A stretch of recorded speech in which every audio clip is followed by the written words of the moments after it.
अस्सलाम वालेकुम, कैसे हैं आप सब। उम्मीद है बिल्कुल ठीक ठाक होंगे। स्पाइडर प्लांट एक बहुत ही फेमस प्लांट है और स्पेशली हैंगिंग बास्केट्स में तो ये प्लांट बहुत ही खूबसूरत लगता है। इसके अलावा हम इसको पॉट्स में भी ग्रो करते हैं, छोटे छोटे से पॉट्स में लगा लीजिए और इसके अलावा मग में लगा लीजिए। इस पर मेरी बहुत सारी वीडियोस मौजूद हैं जिसमें मैंने आपको स्पाइडर प्लांट की कई वैरायटीज़ भी दिखाई हैं और इनको किस किस तरह लगाना है और किस जगहों पर मैंने लगाया हुआ है वो सब मैंने आपको दिखाया हुआ है। इसकी जो ग्रीन वैरायटी है ये भी बहुत खूबसूरत है और स्पेशली अगर आप ले आते हैं अपने घर में स्पाइडर प्लांट और स्पेशली ग्रीन वाली वैरायटी तो उसके सीड्स उड़ के खुद ब खुद जगह जगह चले जाते हैं और ये प्लांट्स जो है वो निकल आते हैं। मैंने ये जो ग्रीन रंग का स्पाइडर प्लांट था ये मैंने लगाया नहीं था, बल्कि एक प्लांट के जब मैंने शॉपिंग की थी उसका साइड में छोटा सा बेबी लगा हुआ था तो उसको देख के मैं पहचान गई कि ये स्पाइडर प्लांट की ग्रीन वैरायटी है। उसके बाद वो प्लांट बड़ा हुआ और हालांकि उसके सीड्स भी उड़ के नहीं गए, उसमें फ्लावरिंग भी नहीं हुई, लेकिन शायद जो दूसरे प्लांटर्स थे उसके सीड में प्लांट सॉइल में उसके सीड्स आ गए होंगे। तो मेरे घर में बहुत सारे पॉट्स में ये ग्रीन वाला स्पाइडर प्लांट निकल आया। तो ये प्लांट बहुत खूबसूरत है और इसकी केयर ज़्यादा नहीं है, सिर्फ 2-3 बातें हैं जो आपको याद रखनी है। और इस पर काफ़ी कमेंट्स आते रहते हैं, बहुत सारे लोगों के साथ को इसके साथ प्रॉब्लम होती रहती है। और अभी लेटेस्ट भी एक कमेंट आया मुझे जिन्होंने किया, मुझे बिल्कुल भी याद नहीं आ रहा उनका नाम, लेकिन ये कि उन्होंने यही बताया कि उनका स्पाइडर प्लांट बहुत ख़राब हो रहा है, वो हफ्ते में 1 दिन पानी उस पर डालती हैं और उसके बावजूद उसके लीव्स जो हैं वो नीचे की तरफ बेंड कर रहे हैं। तो देखिए पानी इतनी मौसम में 1 हफ्ते में 1 दिन पानी डालना भी सही नहीं है। आपने सिर्फ चेक ये करना है कि आपकी मिट्टी जो है वो ड्राई हो जानी चाहिए। आप देखें कि आपकी मिट्टी 1 से 1.5 इंच ड्राई है, आप उसमें पानी डाल दीजिए और बहुत ज़्यादा पानी ना डालिए, बस इतना पानी डालिए कि आपको लगे कि हाँ भाई इसको पानी पहुंच गया है। और नीचे आप स्पेशली आप इसको चेक करते रहिए कि आपकी सॉइल जो है वो नीचे से पॉट में होल होना चाहिए। बस ये बात, और दूसरी बात इसको आपने डायरेक्ट सनलाइट में नहीं रखना है। बस ये 2 बातें इसके लिए बहुत इंपॉर्टेंट है। हाँ, जब आपको मैंने बताया कि इसकी ज़्यादा पानी डालने से ये प्लांट ख़राब हो जाता है, इसलिए कि मैंने इस पर वीडियो बनाई हुई है काफ़ी। मैंने कई दफ़ा आप लोगों को बताया कि ज़्यादा पानी ना डालें, लेकिन इतना भी कम ना डालें कि प्लांट जो है वो सूख जाए। कम पानी डालने से प्लांट सूख जाता है, लेकिन थोड़ा सा पानी डाल देंगे तो सही हो जाएगा। लेकिन अगर ज़्यादा पानी डाल दिया तो प्लांट बिल्कुल भी सर्वाइव नहीं कर सकेगा। इस प्लांट की जैसे मैंने बताया आपको कि पानी कम डालना है तो फिर सॉइल आपने इसकी बहुत अच्छी और वेल ड्रेन बनानी है, यानी इसके अंदर सैंड की मकदार आप थोड़ी ज़्यादा रखिए। जब सैंड की मकदार रहेगी तो आप जब पानी डालेंगे, अगर मतलब पानी चला भी गया तो नीचे से ड्रेन आउट हो जाएगा, इसलिए बहुत तेज़ी से और जितनी रूट्स को लेना होगा वो उसको ले लेंगी और बकिया पानी वो ड्रेन आउट कर देंगे। इसलिए कि सैंड में पानी ज़्यादा देर खड़ा नहीं रहता, फ़ौरन ही निकल जाता है। ये बात याद रखिए। और बहुत ज़्यादा आपने इसको फर्टिलाइज़र भी नहीं डालना है। हाँ, महीने में 1 दफ़ा आप इसको लिक्विड फर्टिलाइज़र दे दीजिए जो भी आप देना चाहते हैं, और ओनली गोबर की खाद का फर्टिलाइज़र भी बहुत अच्छा रहेगा। आप NPK डालना चाहते हैं, आप NPK का फर्टिलाइज़र डाल दीजिए, वो भी बहुत अच्छा रहेगा।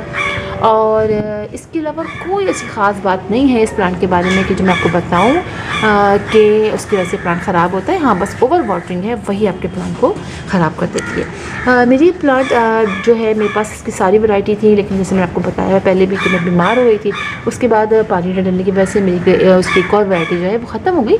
इंशाल्लाह मैं लेकर आऊँगी, लेकिन मैं आपको दिखाती हूँ जहाँ ये प्लांट मेरे बहुत अच्छे ग्रो कर चुके हैं वहाँ इनकी कंडीशन बहुत अच्छी है और वहाँ जो है धूप ज़्यादा वो आती भी नहीं है। ज़रा सी शायद पार्शली मुझे दिन में शायद 15 मिनट की वो भी मॉर्निंग की धूप आ जाती है, वरना इस प्लांट को धूप की ज़रूरत होती है। हाँ, इसको इनडायरेक्ट सनलाइट मिलती रहे, नॉर्मली इनडायरेक्ट सनलाइट में ये प्लांट बहुत अच्छा ग्रो करता है। चलिए मैं आपको लेकर चलती हूँ वहाँ पे जहाँ मेरे बहुत सारे एक साथ प्लांट लगे हुए हैं और कितने खूबसूरत वो लग रहे हैं। यहाँ देखिए ये मेरा एक प्लांट है, बल्कि बहुत सारे प्लांट हैं और ये कैसे पॉट में लगा है जो 18 इंच का, बल्कि 18 इंच का पॉट है और उसमें काफ़ी प्लांट लगे हुए हैं।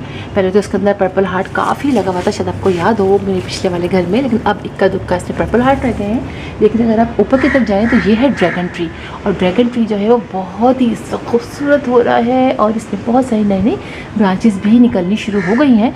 और नीचे आप आगे देखिए इसी के अंदर ये मेरा स्पाइडर प्लांट है जो बहुत ज़्यादा कंजस्टेड हो चुका है, आप ये देखिए, और इसके इतने सारे सारे बेबीज़ हैं जो सारे दिन लगे हुए हैं। अब इंशाल्लाह मैं इनको निकाल लूँगी। तो देखिए आप जैसे मैंने आपको बताया कि ऊपर धूप आती है, नीचे नहीं आती है, ज़रा से शायद 15 मिनट की थोड़ी देर के लिए मॉर्निंग की धूप आ जाती है। तो देखिए इसमें प्लांट कितना अच्छा ग्रो कर रहा है और इसमें और भी प्लांट लगे हुए हैं। तो इस तरह आप लगा सकते हैं, बहुत सारे प्लांट्स के साथ भी इसको लगा सकते हैं, लेकिन ये है कि वो ऐसी जगह रखें जहाँ पर ऊपर तो चले सनलाइट मिल जाएगा। कोई प्लांट सब लगाते हैं, या फिर ऐसे प्लांट के साथ लगाइए जिन सबको डायरेक्ट सनलाइट की ज़रूरत ना होती हो।